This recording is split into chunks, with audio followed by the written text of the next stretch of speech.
तर जय शिवराय मित्रांनो, मी तुमचा लाडका विशाल. तर आज आहे ना आपण निघालो होतो डोंगरगडसाठी बरं का. आपण तिघं जण मस्तपैकी चाललो होतो आम्ही.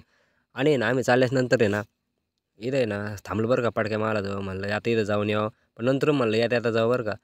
आणि येता येता जायचं ठरलं होतं तेवढंच म्हणलं चला लपून रोडला लागलो आणि त्याच्यात वळणाचा रस्ता आला. वळणाचा रस्ता आल्याच्या नंतर आहे ना म्हणलं आता काय खरं नाही भाऊ. त्याच्यात पुढून रिक्षावाला आला होता. म्हणलं आता अंगावर येतं काय. नंतर मग काय आम्ही टापकून तिथून निघालो. आणि म्हणलं तुम्हाला थोडासा सनसेट टाईम दाखवा बरं का. आणि नंतर आहे ना आम्ही वरती येतात बघितलं 2 गाड्या इथं बंद झाल्या होत्या. काही किक मारून चालू नव्हत्या बरं का. म्हणलं तुम्हाला थोडा सनसेट टाईम दाखवा आणि खालची साईड पण दाखवून घ्यावं किती वर आलो आहे म्हणून. आणि गाडी काय पार्किंगमध्ये लावली ना आम्ही तिघंजण निघालो इथून. आणि निघाल्याच्या नंतर आहे ना म्हणलं आपल्याला आहे ना तिथपर्यंत जायचं बरं का लवकर. ते म्हणले कोण लवकर जातं बरं का. मग काय म्हणलं टापकून आहे ना इथं आहे ना जत्रा वगैरे फिरून घेतली आम्ही पहिल्यांदी. नंतर आहे ना आम्ही टापकून निघालो. इथं बघितलं एक पक्षी आहे ना जागेच उभा होता बरं का. पहिल्यांदा आम्ही आरशात बघून घेतलं कसं काय दिसत आहे. नंतर नाही बारकं पोरगं आलं भाऊ हिने गन बिन लावला भाऊ आम्हाला. त्याला दादा गन वगैरे लावून घ्या बरं का. नंतर नाही ना दुसऱ्या आरशामध्ये बघितलं गन लावल्याच नंतर कसं काय दिसत आहे. नंतर डायरेक्ट वरती मंदिराजवळ आलं बरं का. हे दोघं जणांचं माझ्या पुढं पुढं चालले होते भाऊ. त्यांना म्हणलं लय नका पळू थांबा. आपल्याला आहे ना इथं लाईनीचंच उभं राहायचं आहे. नंतर मला लाईनीच बिन येत नाही भाऊ डायरेक्ट साईडने निघायचं आहे आपल्याला. मग काय आम्ही डायरेक्ट निघालो भाऊ आणि आतमध्ये आलो तर त्याच्यापेक्षा मोठी गर्दी होती बरं का. गर्दी बघून म्हणलं आता काय लवकर नंबर नाही लागत भाऊ. आणि नंतर नंबर लागला. तर बाहेर तेवढीच गर्दी होती बरं का. म्हणलं सर्वप्रथम आहे ना आपण सगळ्या देवांचे दर्शन घेऊ. त्याच्यात ढोल बघितला म्हणलं इथं वाजून बघावं काय. नंतर मग काय देवाचे दर्शन घेतले. हे बारकं पोरगं तर नुसतं मायकच बघत होतं शेवटपर्यंत तिथं. मग काय आम्ही निघालो टापून तिथून.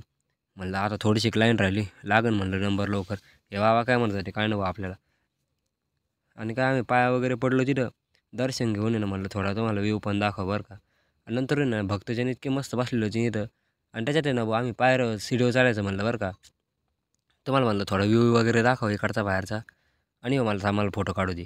मग इथंच इतके भारी नाचत होते देवाच्या गाणं विशेष नाही बरं का. आणि नंतर आहे ना म्हणलं चला घरी आता. घरी निघालो तर तेवढीच गर्दी बरं का तिथं. म्हणलं इथं आहे ना. आणि त्याच्यात मी चुकीच्या जागेवरून चढलो बरं का इकडं खाली चाललो होता. ये मारली भाऊ उडी परत. येतं नुसते उड्याच मारत होते भाऊ. नंतर हे म्हणलं थांब आपण खालच्या साईडला थोडं फिरून येऊ बरं का. मग काय चढलो आम्ही वरती. आणि चढल्याच्या नंतर आहे ना आम्ही बघितलं बरं का इथं आहे नाही बारकाले पोरगं म्हणले थांबा आम्ही तोडून टाकतो याला. आता कोण सांगणार त्यांना त्यांचं वजन एवढं मोठं हे लागले पळायला भाऊ परत. म्हणलं आता हे काय थांबा ना म्हणलं भाऊ ये.